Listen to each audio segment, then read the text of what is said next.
Halo para penggemar G-Profis, pada video kali ini saya akan menjelaskan mengenai energi kinetik, potensial, dan mekanik.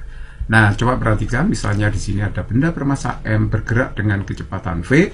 Karena geraknya, maka benda ini akan memiliki energi kinetik sebesar setengah mv kuadrat. Jadi sekali lagi, energi kinetik itu dimiliki benda karena geraknya.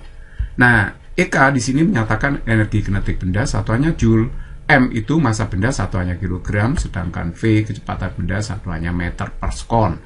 Nah, sekarang misalkan ada suatu benda, anggap aja batu gitu ya. Batu terletak pada ketinggian H dari tanah, maka pasti dia punya energi potensial gravitasi. Jadi energi potensial gravitasi itu adalah energi yang dimiliki benda karena kedudukannya atau ketinggiannya terhadap titik acuan tertentu. Nah, kalau dirumuskan, energi potensial itu adalah mgh, di mana EP itu energi potensial gravitasi satuannya Joule, M itu massa benda satuannya kilogram, sedangkan G itu percepatan gravitasi satuannya meter per sekon kuadrat. Kalau tidak diketahui dalam soal, maka G-nya dianggap 10 meter per sekon kuadrat. Sedangkan H itu adalah ketinggian benda terhadap titik acuan satuannya meter. Perhatikan baik-baik bahwa energi potensial itu bisa bernilai positif jika benda di atas titik acuan, nah bisa 0 jika benda tepat di titik acuan, dan bisa negatif jika benda di bawah titik acuan. Misalnya ada batu ya, bendanya itu batu bermassa M misalkan, dari A jaraknya itu H1, B ke C itu jaraknya adalah H2 gitu ya. Jadi kalau kita perhatikan, jika titik C itu sebagai acuan, maka EP benda adalah plus mgh2. C acuan berarti ketinggian benda itu H2 ya. Karena benda itu di atas titik acuan, maka EP-nya itu positif. Ya. Jadi kalau begitu plus mgh2. Plusnya tidak ditulis ya tidak apa-apa, mgh2 gitu aja nggak masalah kan. Nah, oke, terus kemudian kalau B sebagai titik acuan, maka EP-nya itu 0. Kenapa demikian? Karena benda itu tepat di titik acuan. Kalau benda tepat di titik acuan, berarti tidak memiliki ketinggian terhadap acuannya, hanya 0. Makanya EP-nya itu 0. Tapi kalau A sebagai titik acuan, ya titik A sebagai titik acuan, maka jarak B ke A itu adalah H1, tapi minus, ya, minus H1. Karena acuan di atas bendanya. Makanya di sini rumusnya min mgh1. Jadi H1 itu jarak B ke acuannya, begitu ya. Oke, nah sekarang misalkan ada problem seperti ini, ada benda meluncur pada bidang yang licin. Ini lintasannya licin ya. Nah, maka kalau dia meluncur, berarti selain punya energi kinetik, maka dia juga akan memiliki energi potensial gravitasi. Nah, jumlah antara energi kinetik dengan energi potensial gravitasi, itulah yang dinamakan dengan energi mekanik. Nah, jadi EM itu EK plus EP.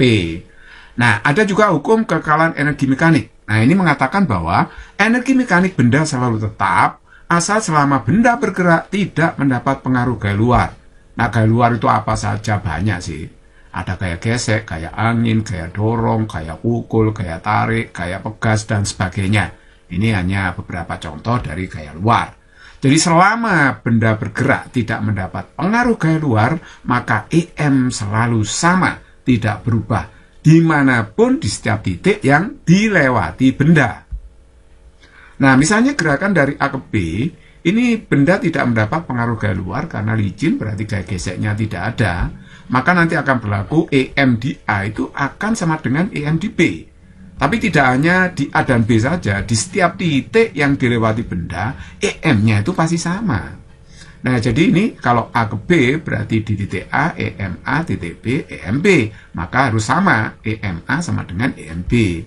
EMA itu EKA ditambah EPA, sedangkan EMB, EKB tambah EPB. EKA kalau saya uraikan setengah MVA kuadrat, EPA MGA.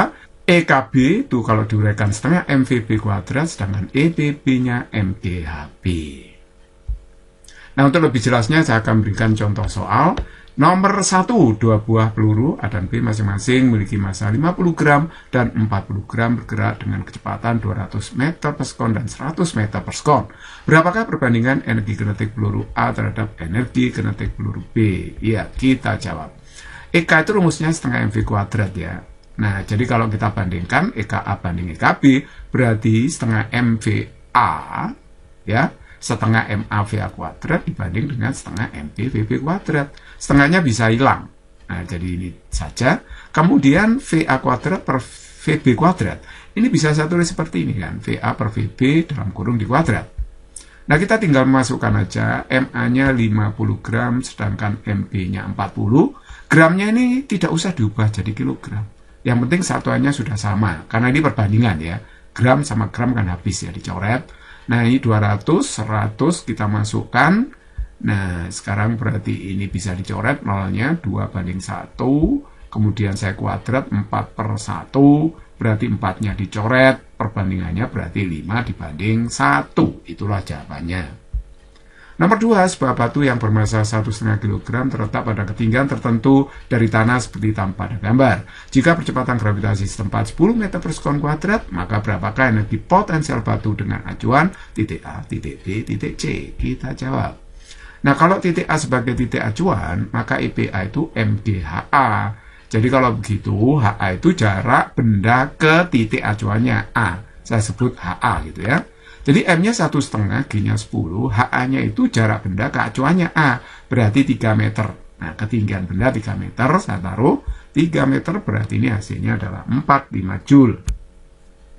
Yang B, bagaimana kalau titik acuannya titik B? Berarti kalau acuannya B, benda ini tepat di titik acuan. Ya, kalau tepat di titik acuan, berarti kalau begitu, HB-nya itu bernilai 0, jadi hasilnya HBB itu 0 ya.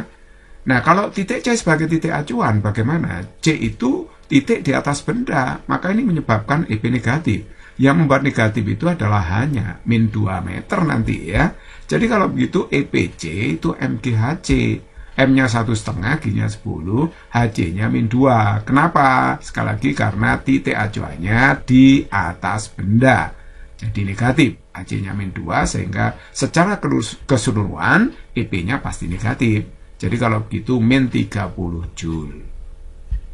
Nomor 3, sebuah manik-manik dilepas di titik A tanpa kecepatan awal. Bila lintasan licin dan percepatan gravitasi 10 meter per sekon kuadrat, maka berapakah kecepatan manik-manik pada saat di titik B?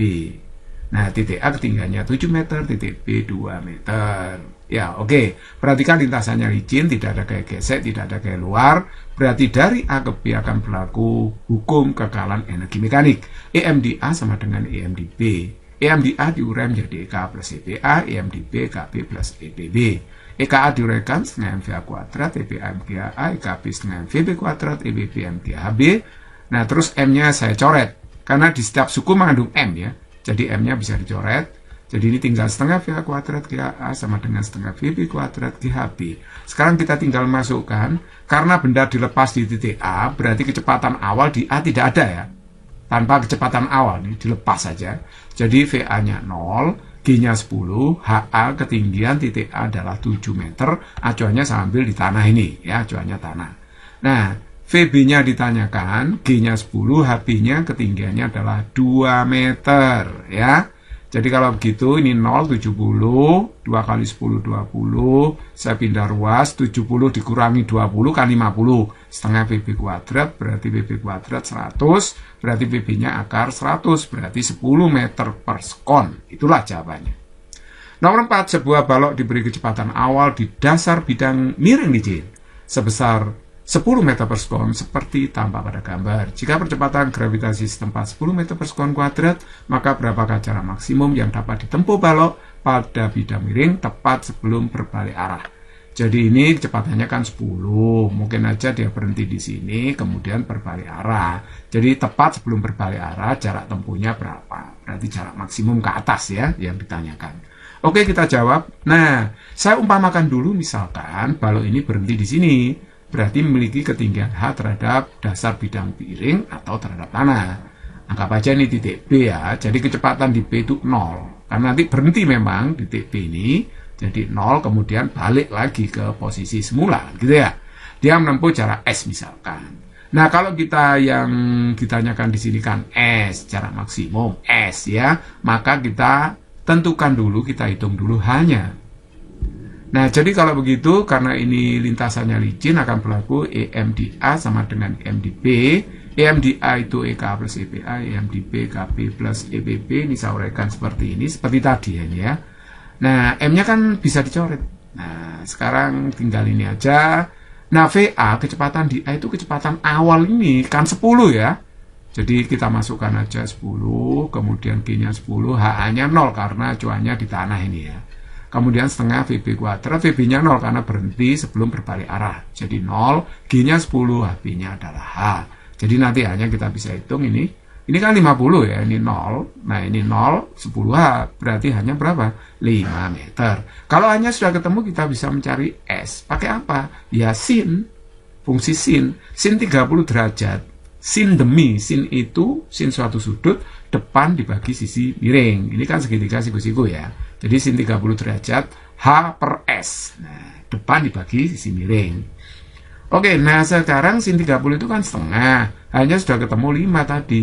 Jadi 5 per S. Jadi S-nya kalau begitu 10 meter. Nah, itulah jarak maksimum yang ditempuh kalau tepat sebelum dia berbalik arah.